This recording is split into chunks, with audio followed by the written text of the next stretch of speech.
Hi friends, வணக்கம். Welcome to my channel. இன்றைக்கி நம்ம என்ன பார்க்க போகிறோன்னா ராகியோட பெனிஃபிட்ஸ் அண்ட் ராகியை வந்து எப்படி குழந்தைங்களுக்கு கொடுக்கலாம் அப்படின்றத பற்றி பார்க்க போகிறோம். இப்போ வந்து நான் தேவையான அளவு ஒரு அரை கப் தான் எடுத்திருக்கேன். கேழ்வரகு மாவு எடுத்திருக்கேன். அதில் வந்து கொஞ்சமாக உப்பு, தண்ணி சேர்த்து நல்லா சப்பாத்தி மாவு பிசைவோம்ல, அந்த மாதிரி பிசைஞ்சிக்கலாம்.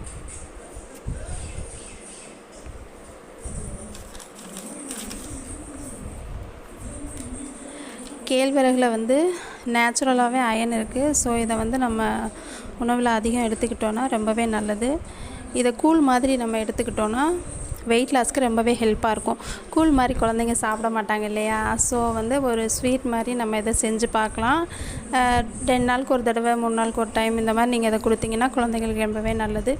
நான் அதை வந்து கொஞ்சமாக நெய் சேர்த்து அந்த பாத்திரத்துலேயே வச்சு அதை வந்து தட்டிக்கிறேன். ரொட்டி மாதிரி தட்டிக்கிறேன். அதை வந்து 2 பக்கம் திருப்பி போட்டு வேக வச்சுக்கிறேன்.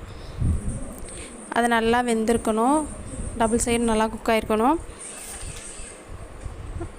அது வெந்தப்புறம் நான் தேவையான அளவு ஒரு 1/4 கப்பு நிலக்கடலை எடுத்திருக்கேன்.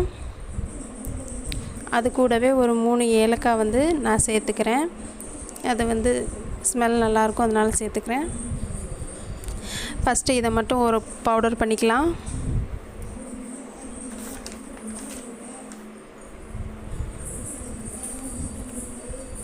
அதுக்கப்புறம் வந்து அந்த நம்ம செஞ்சு வச்ச ரொட்டி மாதிரி செஞ்சோம்ல, அதை வந்து சின்ன சின்னதாக கட் பண்ணி நான் அதில் போட்டுக்கிறேன். போட்டுட்டு அதையும் சேர்த்து நல்லா இதோடு சேர்த்து பவுடர் பண்ணிக்கலாம்.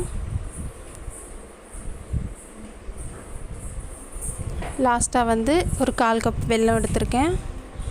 அதை வந்து லாஸ்ட்டாக சேர்த்துட்டு அதையும் இப்போ பவுடர் பண்ணிக்கலாம் சேர்த்து.